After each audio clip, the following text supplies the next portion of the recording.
Hello and good morning to all my dear students. How are you all? I hope all of you are doing well.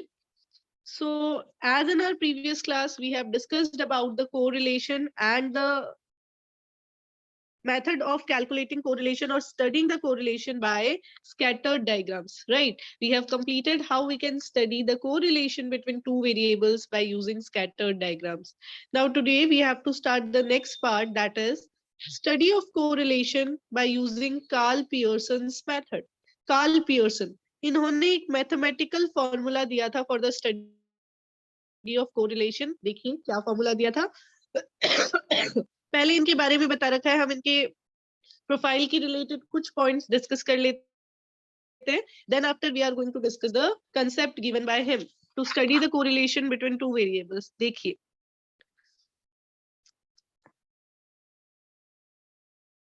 Carl Pearson, who was born on 1867 and died in 1936, was the first person to give a mathematical formula for measuring the degree of relationship between two variables in 1890. इन्होंने 1890 में एक mathematical formula दिया और इन्होंने बताया how can the correlation between two variables be measured. अभी तक जो स्कैटर्ड डायग्राम वाला टॉपिक चलता था, स्कैटर्ड डायग्राम से जो कोरिलेशन मेजर होता था वो मैथमेटिकल नहीं था, राइट? वो मैथमेटिकल फॉर्मूला नहीं था, केवल ग्राफिकल एक स्टडी थी. तो कार्ल पियर्सन ने मैथमेटिकल फॉर्मूला दिया. अब देखिए,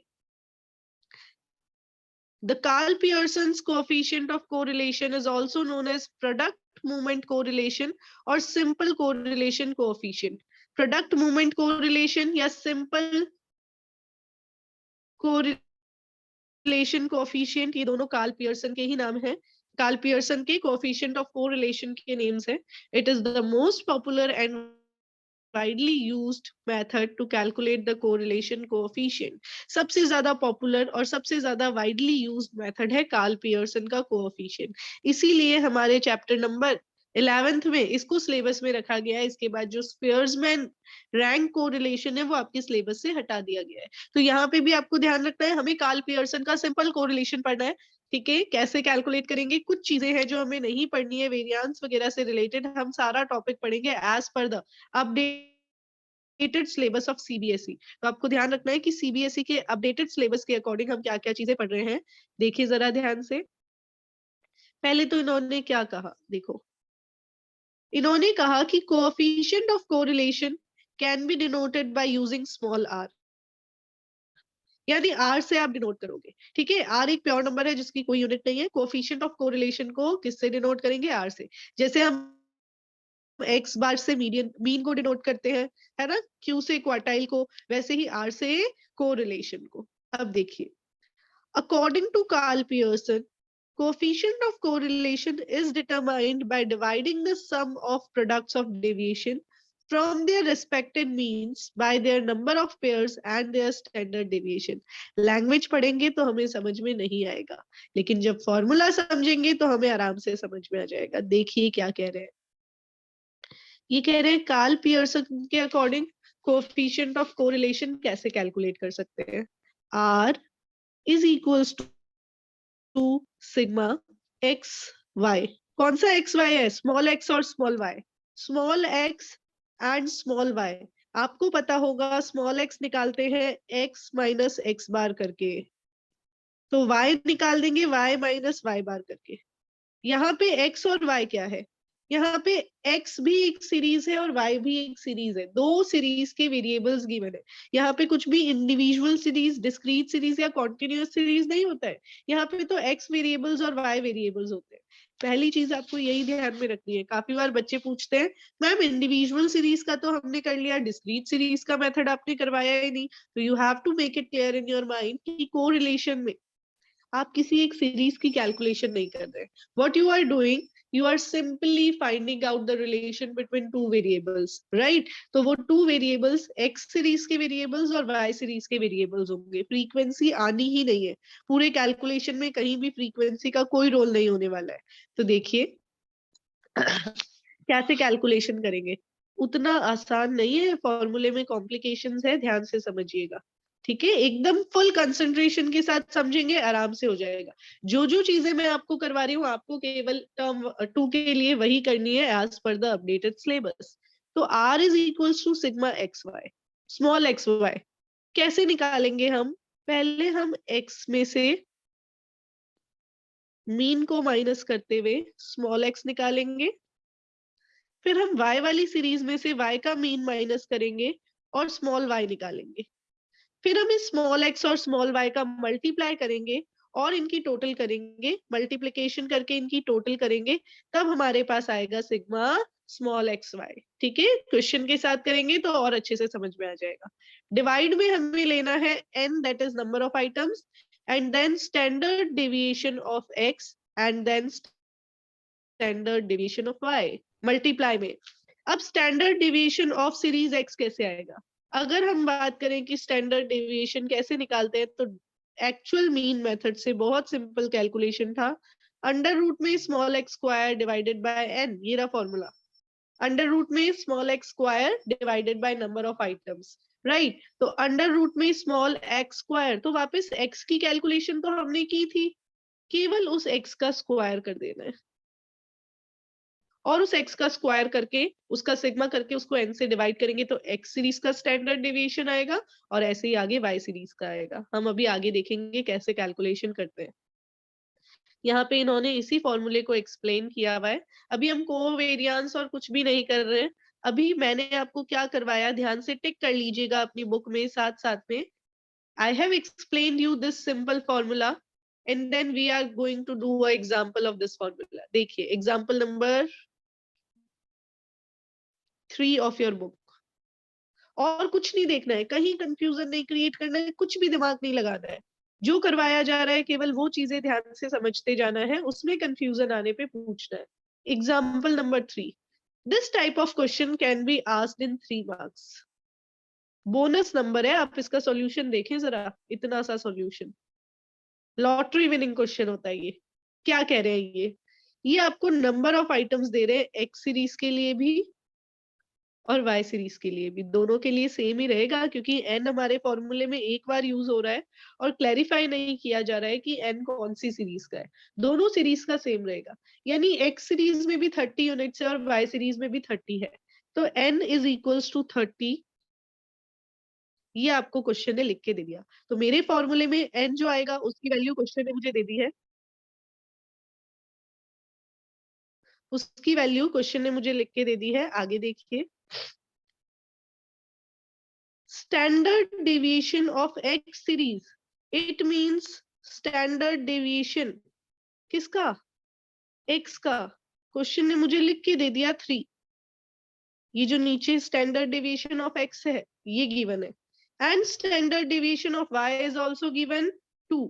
ये जो नीचे यूज करना है स्टैंडर्ड डेविएशन ऑफ y, ये गिवन है।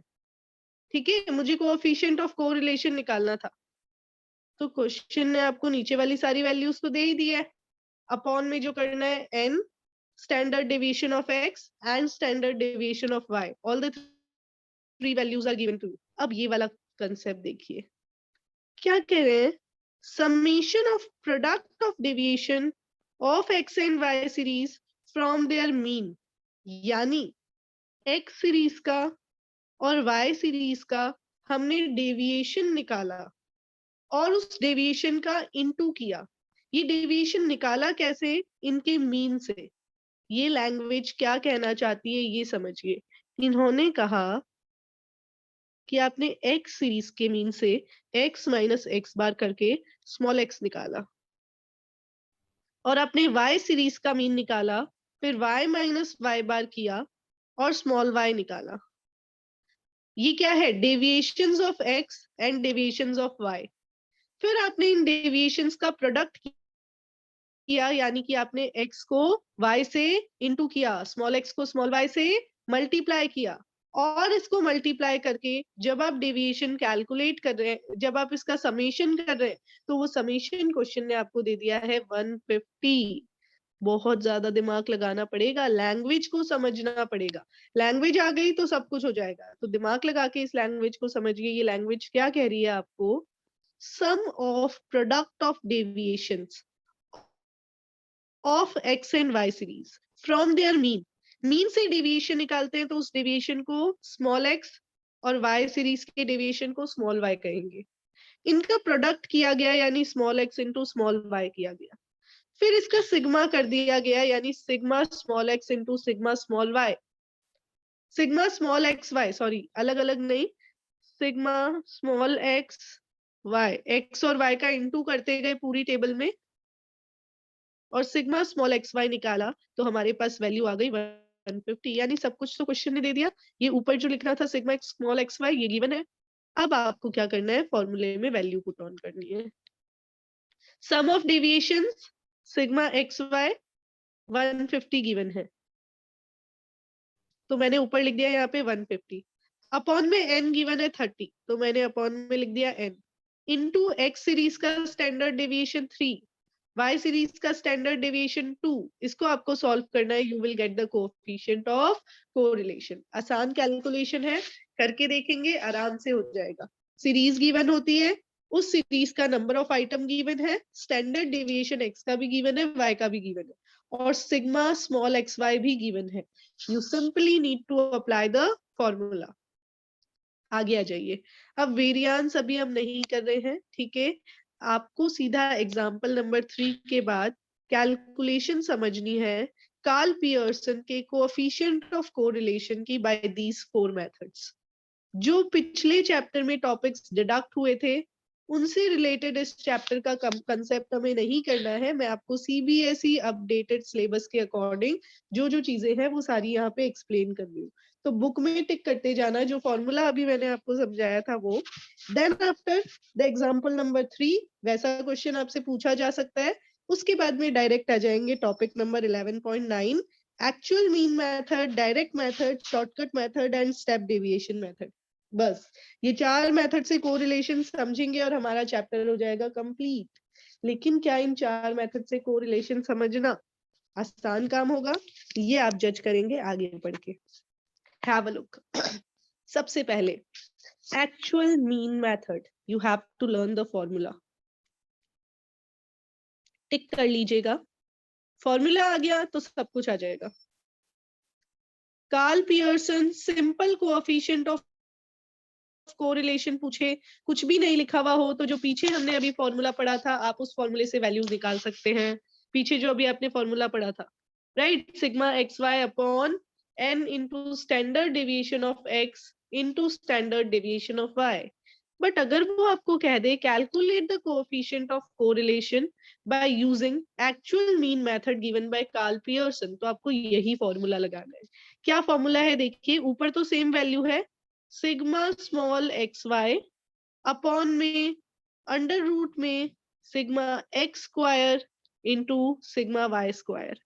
स्मॉल एक्स है हर जगह, तो क्या आपको पता है कि स्मॉल एक्स कैसे कैलकुलेट होता है? बिल्कुल जी, हमें तो अच्छे से पता है, हमने पिछले चैप्टर में यही तो किया है बार बार।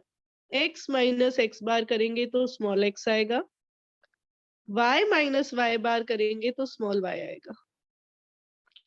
x बार कैसे निकलेगा? सिग्मा एक्स अपॉन एन करेंगे तो मीन की कैलकुलेशन, मीन की calculation sigma X upon N करके आएगी। तो पहले तो ये फॉर्मूला अपने दिमाग में सेट करें ताकि जब हम इसके स्टेप्स पढ़ें तो आपको समझ में अच्छे से आता रहे। What we have done, small X Y upon में small X square into small Y square, ठीक है। अब देखिए आगे,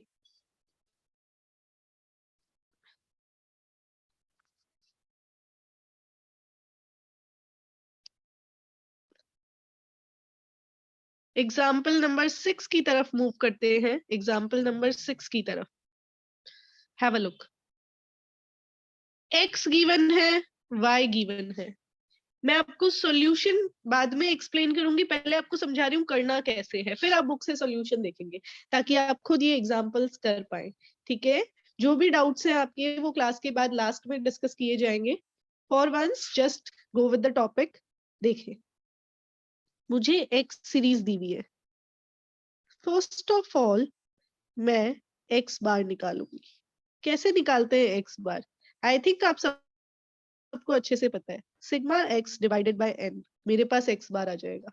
तो इट मीन्स सबसे पहले मुझे इस x की टोटल करनी है, सिग्मा x आएगा, फिर मुझे उस सिग्मा x को नंबर ऑफ आइटम से डिवाइड करना है, राइट। सिग्मा x को क्या करना है, n से डिवाइड करना है, नंबर ऑफ आइटम से डिवाइड करना है। आगे आ जाइए, सिग्मा x को क्या करना है, नंबर ऑफ आइटम से डिवाइड, x बार आ गया। इसी तरीके से आपको क्या कैलकुलेट करना है, y बार कैलकुलेट करना है। वैसे मीन x बार से डिनोट होता है, लेकिन सीरीज y है ना, तो मैं कह दूंगी y का मीन y बार है। कैसे कैलकुलेट किया, sigma y divided by number of items, sigma y divided by number of items. तो y का नंबर ऑफ आइटम्स तो सेम ही रहेगा, 1 2 3 4 5 6 एंड 7। सिग्मा y कैसे आ जाएगा, इन सबको ऐड करके। तो मैंने y बार निकाल लिया, यानी मैंने सबसे पहले कैलकुलेशन किसकी करके रख ली, x बार की कैलकुलेशन करके रख ली और y बार की कैलकुलेशन करके रखी। क्यों किया मैंने ये कैलकुलेशन, क्योंकि x बार की वैल्यूज से मैं स्मॉल x निकालूंगी, y बार की वैल्यूज से मैं स्मॉल y निकालूंगी। कैसे निकालेंगे जल्दी से समझते हैं, आपको आता है ऑलरेडी, x माइनस x बार अलग अलग लेवल पे, तो I will get small x, y minus y bar I will get small y। अब आपको क्या करना है, small x into small y करना है, क्योंकि फॉर्मूले में मुझे ऊपर small x into small y को प्लेस करना है, और इस स्मॉल x का स्क्वायर करना है, स्मॉल y का स्क्वायर करना है। बस ये इतना करने के बाद फॉर्मूले में वैल्यूज पुट ऑन करनी है। देखिए सॉल्यूशन समझते हैं।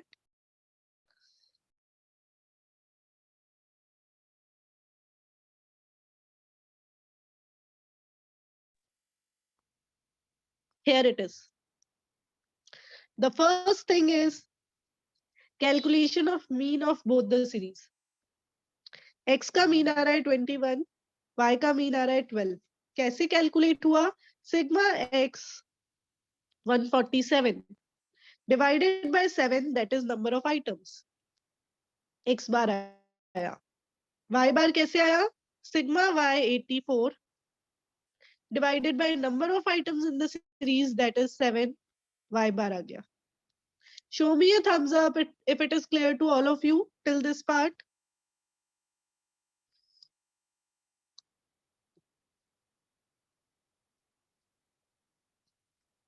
Okay, good. Have a look. आगे क्या किया हमने?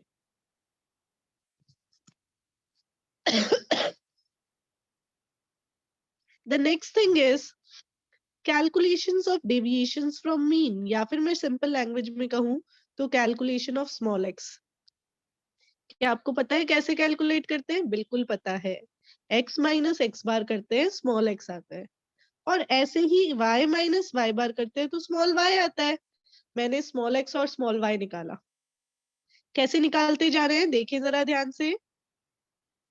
12 minus 21 is equals to minus 9. Then 15 minus 21 is equals to minus 6. 21 क्यों लिया मैंने, क्योंकि अभी नीचे कैलकुलेशन करी है 21 की। स्मॉल x आ गया, ऐसे ही स्मॉल y आ गया, 12 है y बार, तो 6 minus 12 is equal to minus 6. 8 minus 12 is equal to minus 4. ये स्मॉल y आ गया। अब स्मॉल x का स्क्वायर करना पड़ेगा, क्योंकि फॉर्मूले में यूज करना है। तो 9 into 9 is equals to 81. 6 6 36। मैंने स्मॉल x का स्क्वायर करके रख लिया, ऐसे ही मैंने स्मॉल y का स्क्वायर कर लिया। मेरे फॉर्मूले में एक और रिक्वायरमेंट है, वो है सिग्मा एक्स वाई। तो ये x सेकेंड कॉलम और ये y, कौन से कॉलम की बात कर रही हूँ मैं, जिसको मैं अभी रेड हाइलाइटर से हाईलाइट कर रही हूँ, this one and this one, small x and small y। इसका मल्टीप्लाई किया तो लास्ट कॉलम आया स्मॉल एक्स वाई का। क्या किया मैंने, small X multiply by small Y, और इसका सिग्मा करके रख लिया। बस अब सिंपली आपको इन सभी वैल्यूज को फॉर्मूले में पुट ऑन करना है। कौन कौन सी वैल्यू, ऊपर तो आएगी small X Y, sigma small X Y 168, upon में आएगा आपके अंडर रूट में sigma x square into sigma y square. Sigma x square is 252 and sigma y square is 112. एक एक एडिशन ध्यान से करना है। सावधानी हटी तो दुर्घटना घटी, है ना? 6 मार्क्स का क्वेश्चन रॉन्ग हो जाएगा। ये क्वेश्चन आपका आता है 6 मार्क्स के अंदर। क्या करना है आपको? सिर्फ ये आसान सा फॉर्मूला लर्न करना है। ये कार्ल पियर्सन का सबसे इजी फॉर्मूला है, एक्चुअल मीन मेथड। सबसे पहले एक्चुअल मीन मेथड है तो आपको मीन निकालना है। मीन निकालने के बाद में आपको क्या करना है? स्मॉल एक्स और स्मॉल वाई निकालने हैं और फिर simple calculation. Show me a thumbs up. क्या सभी से एग्जांपल नंबर 6 की कैलकुलेशन हो जाएगी? ऐसा एक क्वेश्चन आज आपको होमवर्क में दिया जाएगा तो आप कर पाएंगे? All right, that's great. चलिए भाई आगे बढ़ते हैं।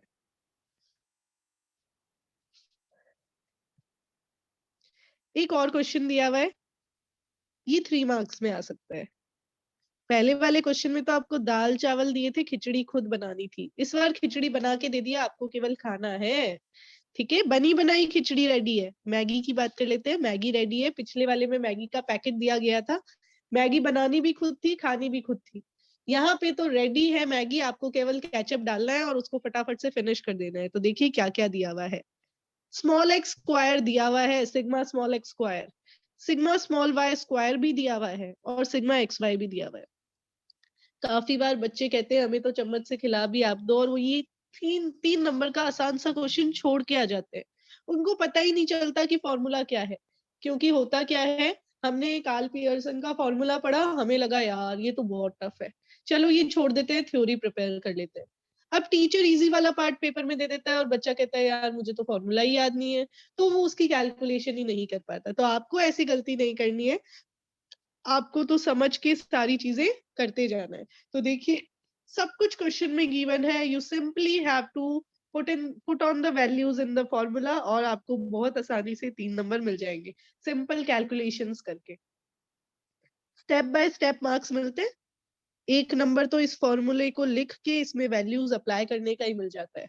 1 मार्क्स सिर्फ वैल्यूज अप्लाई की, जो क्वेश्चन में दिया हुआ है उसको सिर्फ फॉर्मूले में अप्लाई कर दिया तो 1 नंबर 3 में से। और फिर जैसे जैसे आप कैलकुलेशंस करते जाते हैं, अगर आप यहां तक पहुंच गए 2 मार्क्स, और अगर आपने इसकी नेक्स्ट कैलकुलेशन कर दी तो 3 मार्क्स। आ गया समझ में? चलो अब देखो नीचे क्या किया हुआ है। आंसर आ रहा है 0.89, तो इन्होंने कह दिया, और प्लस का आ रहा है, माइनस में भी आ सकता है आंसर।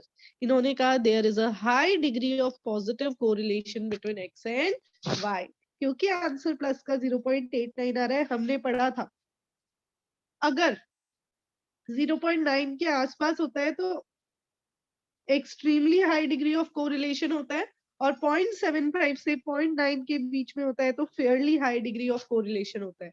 तो यहाँ पे 0.9 से कम है तो fairly high degree of correlation.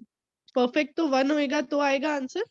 ठीक है, चलिए आगे बढ़ते हैं। एग्जाम्पल नंबर 3 करना है, एग्जाम्पल नंबर 6 करना है, एंड देन एग्जाम्पल नंबर 7 करना है। ठीक है, फिर आ जाइए आगे, डायरेक्ट मेथड पे आ रहे हैं। एग्जाम्पल नंबर 8 अभी नहीं करवाया है आपको, स्किप किया है हमने क्योंकि हमने वेरिएंस वगैरह नहीं। आप अभी आ जाइए सीधा नेक्स्ट मेथड पे, दैट इज डायरेक्ट मेथड। थोड़ी सी जैसे जैसे हम एक स्टेप क्रॉस करते हैं, नेक्स्ट स्टेप थोड़ा हाई लेवल का होता है। गेम्स में होता है ना, फर्स्ट लेवल बहुत इजी रहेगा, सेकेंड लेवल पे आप आएंगे तो थोड़ी सी कॉम्प्लिकेशंस बढ़ जाएंगी। तो वैसे ही यहाँ पे सेकेंड लेवल का formula, here it is for you, this one level up. कुछ नहीं है, टफ मत समझिएगा। अगर ये आ गया तो आगे के दोनों मेथड आराम से आ जाएंगे। बस फॉर्मूला याद करना है, फॉर्मूला लर्न करने के बाद में आप आराम से सारी चीजें कर पाएंगे। कम से कम अगर आप 5 टाइम्स ये फॉर्मूला लिखेंगे तो आपको आराम से लर्न होगा। अगर हम ऑफलाइन पढ़ रहे होते तो मैं आपको बोर्ड पे लिखवाती या क्लास में एक एक बच्चे की सीट पे आके लिखवाती, बट अभी आप अपने घर पे हैं तो आपकी रिस्पॉन्सिबिलिटी थोड़ी सी ज्यादा है। देखिए क्या फॉर्मूला है, it is simply n into sigma xy minus sigma x into sigma y under root में n into sigma x square minus sigma x का whole square multiply under root में n into sigma y square minus sigma y का whole square. Everything is in capital, सब कुछ capital में। तो calculations यहाँ काफी इजी है, बस फॉर्मूला कॉम्प्लिकेटेड है। देखिए आपको सीरीज x गिवन होगी और सीरीज y गिवन होगी। सबसे पहले तो आपको x इंटू वाई कर लेना है। क्यों x इंटू वाई करना है?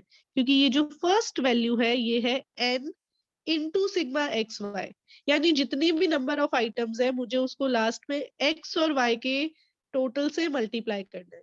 सपोज मेरी x और y के मल्टीप्लीकेशन की टोटल आ रही है 136 और नंबर ऑफ आइटम्स है 7, तो मुझे ये जो ऊपर वैल्यू लिखी है सबसे पहले वाली ये होगी 7 मल्टीप्लाई बाय 136। अभी न्यूमेरिकल के साथ करेंगे तो और बढ़िया से समझ में आ जाएगा। तो n into sigma x Y minus क्या करना है, sigma X into sigma Y, यानी x सीरीज का टोटल लिया सिग्मा x किया, y सीरीज का टोटल लिया और सिग्मा y किया, फिर इन दोनों को इंटू किया, यानी sigma X multiply by sigma Y किया। मैं ये इंटू सर्किल में डाल रही हूँ क्योंकि ये मल्टीप्लाई का है, आप इसको एक्स मत समझ लेना, ठीक है। ये इसमें से मुझे माइनस करना है। कब समझ में आएगा? जब न्यूमेरिकल करेंगे, अभी तो केवल बेसिक फॉर्मूला लर्न करने के लिए ये चीजें आपको बताई जा रही है।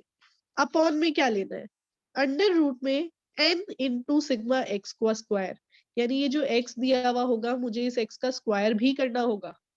x के बाद एक कॉलम बनेगा x स्क्वायर का, n into sigma x square और माइनस में सिग्मा x का होल स्क्वायर। मुश्किल केवल फॉर्मूला याद करना रहेगा, application will be quite simple, trust me.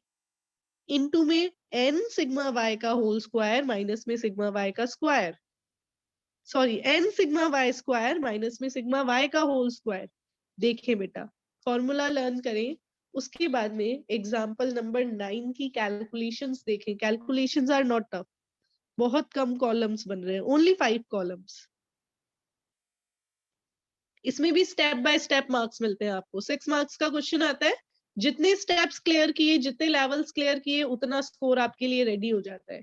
x given है, सबसे पहले इस x का स्क्वायर करना है। You need to only find out the squares of these values. तो स्क्वायर निकालना तो मेरी क्लास के हर स्टूडेंट को आता है। 12 12 जा 144, 15 इंटू 15 विल बी 225। हमने x का स्क्वायर कर लिया। ऐसे ही मुझे y गिवन है, मैंने y का स्क्वायर कर लिया। यहां तक सब पहुंच गए। अब देखिए आगे क्या किया, capital X into capital Y किया, क्योंकि पहली वैल्यू यही चाहिए मुझे, n into sigma capital X into sigma capital Y। तो मैंने कैपिटल X और कैपिटल Y का मल्टीप्लीकेशन कर लिया। अब इन सब की टोटल करनी है, 5 कॉलम बने, पांचों की टोटल करनी है। Sigma x square, sigma y square and sigma xy also. इसका क्वेश्चन सॉल्व करेंगे हम कल की क्लास में, मंडे की क्लास में। आज तो आपको होमवर्क दिया जाएगा, आप अपना पूरा संडे लगाएं, आराम से 2 घंटे में आप जितना हमने चैप्टर पढ़ा है उतना कर पाएंगे। Now have a look, everything is given to you in front of your eyes, you simply need to put on the values in the formula. सबसे पहले n into sigma xy, n कितना है, number of items 7, right. तो 7 multiply by sigma x Y आपने calculate किया है 1932, तो n into 1932 minus करना है आपको sigma X into sigma Y. Sigma X is 147, sigma Y is 84। तो देखिए 7 इंटू 1932 माइनस में 144 into 84, sorry 147, that is sigma X, 147 into 84 sigma Y into sigma X. Upon में क्या लेना है आपको, डिवाइड में मुझे लेना है n into sigma x square. Again n is 7 and sigma x square is 3339। तो सबसे पहले जो अंडर रूट में लिया जा रहा है वो है 7 इंटू 3339, ये देखिए, और माइनस में सिग्मा एक्स का स्क्वायर, तो सिग्मा एक्स का होल स्क्वायर 147 का स्क्वायर इंटू में 7 into 1120, that is n into sigma Y square minus में सिग्मा वाई का होल स्क्वायर 84। अगर आप यहां तक भी पहुंच जाते हैं तो आपको 6 में से 4 मार्क्स मिलेंगे। काफी बच्चों को क्या लगता है कि जो कैलकुलेटिव पार्ट है उसको पूरा ही स्किप कर देते हैं, जो मैथ्स फोबिया वाले स्टूडेंट्स हैं यहाँ पे। बट बेटा आप अगर देखें कि आपने फॉर्मूला याद कर लिया और सिर्फ फॉर्मूले में ये वैल्यूज अप्लाई कर दी, जहां ज्यादा कैलकुलेशन आई नहीं, और यहाँ तक भी पहुंचे, तो आप 6 में से 4 मार्क्स स्कोर कर लेंगे। ठीक है, उसके बाद में आगे की कैलकुलेशंस केवल इनको सॉल्व करना है। कैसे सॉल्व करना है देखिए, 7 इंटू 1932 किया, 13524 आया। 147 इंटू 84 किया, ये वैल्यू आ गई। माइनस करना आपको अच्छे से आता है, इंटू करना भी आता है, माइनस करना भी आता है। नीचे भी मैंने इंटू किया और इसका स्क्वायर कर दिया। ये वाला जो स्टेप है ना, अगर आप यहां तक पहुंचेंगे तो भी आपको 5 मार्क्स मिल जाएंगे। 5 मार्क्स। देखिए आप यहाँ तक तो इंटू और माइनस ही करना है, अंडर रूट को तो सबसे लास्ट में सॉल्व करना है। और वैसे अंडर रूट सॉल्व करना आपको सिखाया हुआ है। 1764 है, तो आप क्या करेंगे, पेयर्स बनाना शुरू करेंगे। पीछे से पेयर्स बनाने हैं। पेयर बना के मैं आपके लिए शॉर्ट में समझा रही हूँ। 17 से जस्ट छोटी वैल्यू जिसका होल स्क्वायर, जो किसी का होल स्क्वायर है, 4 का 16, तो आपने 16 लिख दिया, फर्स्ट वैल्यू 4 आ गई। आगे की कैलकुलेशन आपको आती होगी। ठीक है, ये मैंने आपको एक हिंट दे दिया कैसे सॉल्व किया था हमने चैप्टर नंबर 10 के अंदर। तो ये पूरी कैलकुलेशन करने के आपको मिलेंगे 6 मार्क्स। नीचे आपने क्या लिखा, coefficient of correlation is 1, there is perfect positive correlation between values of series x and series y। Answer आ रहा है 1, 1 आ रहा है, it means there is a perfect positive correlation. Plus का 1 आ रहा है, अगर माइनस का आता तो नेगेटिव कोरिलेशन होता। अब लर्न करना है फॉर्मूला, ये थोड़ा सा मुश्किल टास्क है। फॉर्मूले में वैल्यूज अप्लाई करना टफ नहीं है। तो आपका आज का टास्क क्या रहेगा, एक तो simple calculation of coefficient of correlation by Karl Pearson. तो उसमें आपको फॉर्मूला लगाना है जो सबसे पहले आपने पढ़ा आज की क्लास में। क्या पढ़ा था, sigma small X Y upon N into standard deviation of X into standard deviation of Y. कुछ नहीं लिखा हुआ तो आपको ये वाला फॉर्मूला अप्लाई करना है। अगर ये लिखा हुआ है कि डायरेक्ट मेथड से कीजिए, तो sigma x Y upon under root में sigma x square into sigma Y square. और अगर आपको कहते हैं कि आप, वो एक्चुअल मीन मेथड था, अगर आपको कहते हैं कि आप डायरेक्ट मेथड से कीजिए, तो ये रहा फॉर्मूला, वो एक्चुअल मीन मेथड था जो इससे पहले मैंने बोला था। ठीक है, तो आप यहाँ तक की कैलकुलेशंस करके रखेंगे। आपके होमवर्क के लिए क्वेश्चंस हैं, देखिए ध्यान से। कल मैंने आपको स्कैटर्ड डायग्राम के क्वेश्चंस दिए थे 1 2 3 4। कार्ल पियर्सन वाला ये क्वेश्चन आपको करना है एक्चुअल मीन मेथड से। क्वेश्चन नंबर 5 आप करेंगे एक्चुअल मीन मेथड से, और क्वेश्चन नंबर 6 आप करेंगे डायरेक्ट मेथड से। आराम से कैलकुलेशंस होंगी, करके देखिएगा क्वेश्चन नंबर 6 एंड 7। हम मिलते हैं कल की क्लास में। Till that, Monday की क्लास में। Till that, have a nice day, enjoy yourself. Make sure you have to solve these questions in your fair register. ठीक है, अच्छे से करके देखिएगा। कहीं भी confusion आता है, you can call me, you can send me the picture of your solution, I will help you out.